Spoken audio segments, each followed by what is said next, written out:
दिनै GSP Advice 365 चेनेलनि जै मोनसे गोदान ब्लग नोंथांमोननिसिम लानानै फैदों।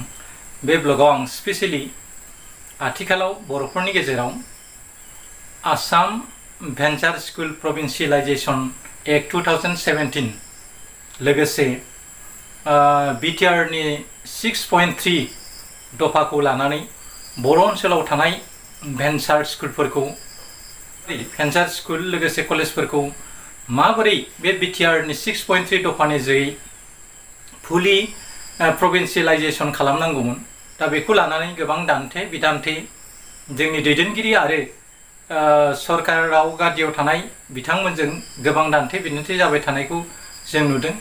बे बिथिङाव दुलाराय बर' फरायसा आफाद, बर' साहित्य सभा लोगोसे जोंनि गादियाव थानाय बिथांमोना बिटिआर ओनसोलाव थानाय गासै भेन्चार स्कुलफोरखौ माबोरै खम समनि गेजेराव जोङो आसाम सरकारा लानाय बे हाबाफारि आसाम भेन्चार स्कुल प्रभिन्सियेलाइजेशन एक्ट 2017 नि जोहै जाहाथे जोंनि बिटिआर ओनसोलाव थानाय आरो बिटिआरनि बायजोआव थानाय माखासे बर' मिडियामनि स्कुल कलेजफ्रा जाहाथे थाबैनो प्रभिन्सियेलाइजेशन जायो आरो माखासे मानि फोरोंगिरिफ्रा गोबाव समनिफ्राय अनसुंथाइ एबा दान बान्था मोनाबासिनो बिथांमोना बर'नि राव थुनलाइ हारिमु फोथांनायाव गोबां हाबाफारि लाबोबाय थादों। बे जोंनि थाखाय खोब गोग्गाथावना खोथा। नाथाय जोंनि गेजेराव 2022 जानुवारियाव बिटिआर मुंनि मोनसे गोरोबथा एनडिएफबिनि मोनब्रै हान्जा लोगोसे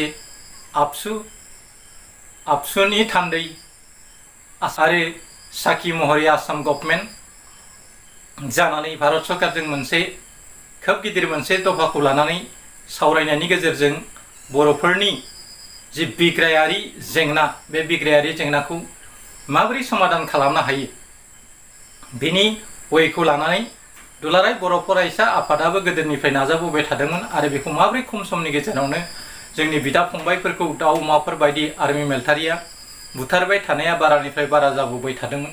नाथाय बेखौ जोङो खम समनि गेजेरावनो माबा मोनसे गोरोबथा खालामनायनि गेजेरजों समाधान खालामनो हागोन नामा, बे क्लुखौ लानानै जोंनि माखासे दैदेनगिरिफ्रा हाइड एन्ड सिक मोनसे पलिटिक लानानै बे बिटिआर गोरोबथाखौ खालामनाय जादोंमोन। बे बिटिआरनि दफा बायदिब्ला 6.3 क्लजनि बादिब्ला गासै आसामाव थानाय बिटिएडि आरो नन बिटिएडि ओनसोलाव थानाय गासै भेन्चार स्कुल कलेजफ्रा बर' मिडियाम एबा बर' बिजोंना गासैबो फरायसालिफ्रानो सरकारि भाबै लाजानांगौ। नाथाय दा नुनो मोनबाय आसामनि सोलोंथाइ मन्त्रि बिथां रनज पेगुआ बे बर' ओनसोलनि माखासे फरायसालिफोरखौ प्रभिन्सियेलाइजेशन खालामनायाव खोब लेहेम भाबै आखु दिन्थिनायखौ खोब नुनो मोन्दों। बिथाङा जोंनि बर' मिडियामनि जौगानायखौ बुंनो थाङोब्ला गोसो गोरबोजों हास्थायाखै बादि जों नुनो मोनो।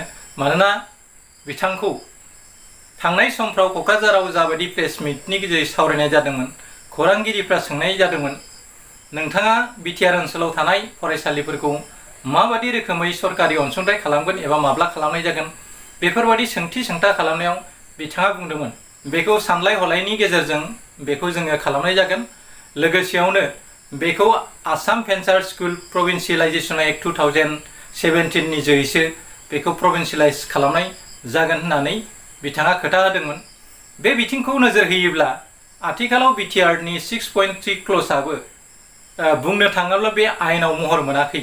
थेवब्लाबो बियो आसाम गभर्नमेन्ट आरो भारत गभर्नमेन्टजों बा जोंनि बिग्रायारि दोलोफोरजों गनायथि मोननाय मोनसे दफा, जाय दफाखौ आयेनाव महर होनायनि आथिखालाव समा बारलांबाय। थेवबो बे क्लजखौ लानानै जाबादि जोंनि बर'नि गेजेराव बर' मिडियामनि जेंना, बे जेंनाया जोबनांगौमोन, बेखौ आथिखालाव आद्रा थाबावनाय बादि जों नुनो मोनो। आसाम सेकेन्डारि बर्डआ बावैसो बिटिसिनि प्रिन्सिपाल सेक्रेटारिनिसिम गांसे लाइजाम दैथायहरदों। बे लाइजामाव बिथाङा बेखौनो इन्डिकेट खालामदों दि 2022 आगष्टनि गेजेराव बिटिएडि ओनसोलाव जेसेबां भेन्सार स्कुल दङ बेफोरनि लिस्टखौ एबा फारिलाइखौ थाबैनो 2022 आगस्टनि गेजेराव दैथायहरनो थाखाय खावलायदों। आरो गुबुन फारसेथिं जोंनि BTC निफ्राय UPPL हान्जानिफ्राय देरहासार जालांनाय बिथां उरखावगोरा ब्रह्मआ फोसावदों दि आसामाव आथिखालाव 50 बर' मिडियामनि फरायसालिफोरखौ प्रभिन्सियेलाइज खालामनाय जासिगोन। लोगोसेयावनो बे 50 फरायसालिनि थाखाय आसाम सरकारा राङारि अनसुंथाइ मजबुत खालामनायनि खोथा बा बाजेटआव बेखौ सोसननाय जाबाय, बेखौ बिथाङा इंगित होदों। थारैनो दा जों नुनो मोनबाय BTR एकर्डनि 6.3 क्लज बादियैब्ला आथिखालाव आद्रा थालांनाय माखासे बर' मिडियामनि स्कुलफ्रा जाबादि समाव एबा आथिखालनि थासारियाव बेफोर फरायसालिफ्रा हाबजोबनांगौमोन, नाथाय जोंनि गेजेराव डिभाइड एन्ड रुल मोनसे पलिटिक्स खालामनानै आसाम गभर्नमेन्टआ जोंनि बर' मिडियामखौ फोथांना लाखिनायनि जि आसिला एबा मोजां भाबै लानांगौमोन आरो जेरावनोखि बर'फ्रा BTR दफानि गेजेरजों आयेन गान्थिनि गेजेरजों आरो माखासे BTRनि दफाफोरखौ मावफुंजोबनायनि जोहै जोंहा मोनसे गावहानो बर' मिडियामनि सेपारेट डाइरेक्टर लोगोसे ट्राइबेलफोरनि गासै जथाय रावफोरखौ लानानै मोनसे सेपारेट डाइरेक्टर गुवाहाटीयाव गायसननायनि खोथाखौ फोसावदोंमोन। नाथाय बिनि हाबाफारिया दासिमबो फुलि एस्टाब्लिश जायाखै, बिनि मावखुलिखौबो रेगुलाराइज खालामनाय जायाखै।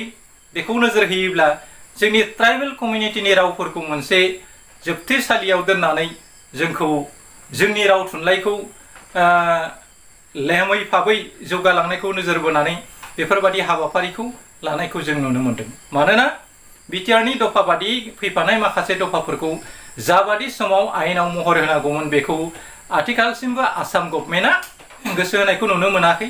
नाथाय बेखौ नोजोर होयोब्ला जोंनि बर' दैदेनगिरिफ्रा खालि गावनि पावार एन्ड गादिखौ लानानैल' टाग अफ वार खालामबाय थायोब्ला जोंनि गेजेराव बे जेंनाफोरखौ जों समाधान खालामनो नांगौब्ला जोंनि गेजेराव गोबां दावराव दावसि जागोन। दा बेफोरखौ खम समनि गेजेरावनो जोंनि बर' साहित्य सभा, एबसु आरो माखासे लिडिं अर्गेनाइजेसनफ्रा सानलाय हलायै बेखौ समाधान खालामनो हायाब्ला जोंनि भेन्सार स्कुलनि जि जेंना बेखौ फोजोबनो हायाब्ला जोंनि गेजेराव बैफोर फरायसालिफ्रा जोबलांगोन। दा बेफोरबादिनो जोंनि बाक्सा जिल्लायाव आनन्द बाजारनि बेन्दोङाव थानाय पाटला होननाय मोनसे गामिनि ओनसोलाव फरायसालि रायजोफ्रा बर' मिडियाम नांगौ होननानै थिसननाय जादोंमोन। बेखौ हायोब्ला बिथां प्रमद बर'खौ आं खावलायो, नोंथाङा थाबैनो बे ओनसोलनि रायजो राजाफोरखौ मोगा-मोगि लानानै भिजिट खालामनांगौ आरो बे पाटला सालबारि साब डिभिजननि बेन्दोङाव गोग्लैयो समस्ति सालबारि 21 नं सालबारियानो। दा बेखौ नोजोर होनानै बे ओनसोलाव थाबैनो फरायसालिखौ फुलि सरकारि भाबै खालामनानै बर' मिडियामखौ फोथांना लाखिनांगौ आरो बे ओनसोलखौ दिनै असमिया जानो थांगासिनो दं बेखौ नोजोर होनानै जोंनि दुलाराय बाक्सा डिस्ट्रिक्ट कमिटि एबसुआव बेखौ नोजोर होनानै बे ओनसोलखौ भिजिट खालामनानै जुदि बावहाय थाबैनो बर'नि फरायसालि गायसनना होयोब्ला बे असमिया जानो थांनाय बा असमिया राव फरायनाय माखासे गथ'फोरा उन जोलैया नेक्स्ट जेनेरेसना जाहाथे बर' मिडियाम फरायनानै बर'नि राव हारिमु सोदोमस्रिखौ रैखाथि खालामफिननो हायो बेखौ नोजोर होगोन होननानै आं बाक्सा डिस्ट्रिक्ट दुलाराय बर' फरायसा आफादखौ खावलायो। आरो थाबैनो जोंनि BTRजों फैफानाय माखासे दफाफोरखौ थाबैनो जों मावफुंनांगौ आरो BTRनि दफाफोरजों फैफानाय माखासे फसंथानफ्रा जाबादि समाव गायसनजानांगौमोन दिनैसिम गंसेबो फसंथानफोरखौनो जों गायसननायखौ नुनो मोनाखै।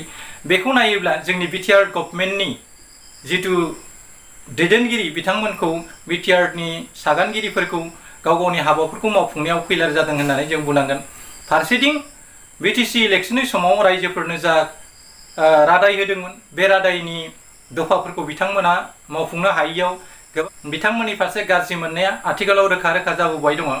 दा बेखौ नोजोर होयोब्ला जों थाबैनो खम समनि गेजेरावनो बे समावनो जोंनि BTR ओनसोलाव थानाय गासै फरायसालिखौ नि लिस्टखौ जोंनि दैदेनगिरिफ्रा होनांगौ आरो बेजों लोगोसे नारसिननांगौ जाहाथे आसाम सरकारा 2022 आगस्ट खालिनि गेजेरजों जोंनि BTCनि प्रिन्सिपाल सेक्रेटारि बिथांनिसिम लाइजाम दैथायहरदों। लाइथाम दैथायहरनायनि गेजेरजों आसाम सेकेन्डारि बोर्डआ बर' मिडियामनि फेन्सार स्कुलनि लिस्टफोरखौ थाबैनो गथायनांगौ होननानै जारि खालामदों। बेयो मोगथां महर मोनथों। लोगोसेयावनो आसाम गभर्नमेन्टआ खालि आथिखालाव गंजि फरायसालिखौल' प्रभिन्सियेलाइजेसन खालामनायनि जि बिथांखि बेखौ जों नुनो मोनदों। बे जोंनि थाखाय खोब दुखुनांथावना। मानोना बिटिआर ओनसोल आरो नन बिटिआर ओनसोलाव खालि गंजिल' फरायसालि गैया। जुदि गंजिल' फरायसालिया प्रभिन्सियेलाइजेसन जानानै गासै माखासे माने फरायसालिफ्रा गोग्लैसोना थायोब्ला आरो बे फरायसालिफ्रा मोनसे समाव जुदि जोबस्रांलाङोब्ला आरो फोरोंगिरिनि जेंनाफ्रा जुदि समाधान जायाब्ला बे स्कुला थांनानै थानाय नङा। बेखायनो स्पेसियेलि जोंनि फरायसा आफादनि दैदेनगिरिफ्राबो खायसे खायसे फरायसालिफ्राव भिजिट खालामनानै बाय हुक अर बाय क्रुक जोंनि बर' मिडियामनि फरायसालिया जाहाथे थालाङा बेखौ नोजोर बोनांगोन। नङाब्ला जोङो खालि बर' राव हारिमु सोदोमस्रिनि खोथाखौल' दल दामनानै बर' रायजो राजाफोरनो बुंबाय थाबा जानाय नङा। जोंनि मावनाय हाबाफारिफ्रा गोथों जानांगोन आरो जोंनि साननायफ्रा सानस्रिफ्रा खोब गथा जानांगोन जाहाथे जोंनि ओनसोलनि फरायसालिफ्रा थालाङा। बेखौ नोजोर बोनानै खामानि मावोब्ला मिजिंथिनो हायो जे थालांनाय माखासे फरायसालिफोरखौबो जोङो माखासे हुमखि होनायनि गेजेरै आन्दलनदै माखासे पलिसि लानानै जोङो हाबा मावोब्ला जोङो थालांनाय माखासे फरायसालिफोरखौ सोसनबावनो हागोन होननानै आं मिजिंथियो। मानोना आथिखालाव बिथां उरखाव गोरानि बिबुंथि बादिब्ला आथिखालाव आसाम गभर्नमेन्टआ आसाम फेन्सार स्कुल प्रभिन्सियेलाइजेसन एक्ट 2017 नि जोहैसो बिटिआर ओनसोलनि फरायसालिफोरखौ प्रभिन्सियेलाइज खालामनाय जागोन होननानै बुंनाय जादों। बेखौ नोजोर बोयोब्ला जों नुनो मोनोदि बिटिआरनि 6 पइन्ट दफाया आथिखालाव आयेनाव महर मोनैनि थाखायनो बिटिआर आरो नन बिटिआरआव थानाय माखासे फरायसालिफोरखौ आसाम गभर्नमेन्टआ गालांनो गोसोबादि गालांनो हादों। जुदि बिटिआर टेकरनि 6.3 दफाया जुदि मावफुंजायोब्ला गासैबो बिटिसि आरो नन बिटिसि ओनसोलाव थानाय फरायसालिफ्रा सरकारि भाबै मावफुंजागौमोन आरो बर' मिडियामनि जि थासारि फेन्सार स्कुलनि थासारि बे जोबस्रांगौमोन होननानै जों मिजिंथिनो हायो। दा खोब दुखुनांथावना खोथा खम समनि गेजेरावनो जोंनि बर' साहित्य सभानि दैदेनगिरि बर' रायटार अकादेमि लोगोसे एबसु जथाय जानानै जोङो बेफोरखौ सरकारजों सावरायनायनि गेजेरजों जाहाथे गोबां फरायसालिफोरखौ जोङो बे समनि गेजेरावनो जुदि सोसननानै लानो हायो बेखौ नोजोर होनानै खामानि मावोब्ला गंजि फरायसालिजों लोगोसे बेनिख्रुइ बांसिन फरायसालि सोसननायनि हाबाफारियाबो जाफुंलांनो हायो। बेखौ जों गोख्रों भाबै आसाम गभर्नमेन्टजों सावरायनानै जों बेखौ समाधान खालामनो नाजानांगौ। मिजिंथियो फैगौ बुब्लियाव बर' मिडियामनि फेन्सार स्कुलनि जि जेंना बियो समाधान जागोन होननानै मिजिंथिनो हायो आरो बिटिआरनि 6.3 क्लजखौ जोङो मोगथाङाव बा आयेनाव महर होनो बयबो नाङोब्ला बिनि जोहै जोङो गासै बे खम समनि गेजेरावनो जोङो बिटिआर आरो नन बिटिआरनि ओनसोलनि फरायसालिफोरखौ सोसननो हागोन होननानै मिजिंथिनो हायो। आं कन्टेन्टखौ बेखिनियावनो फोजोबनाय जाबाय। एसेनोसै, गोजोन्थों, खुलुमबाय। जै बर' हारिनि।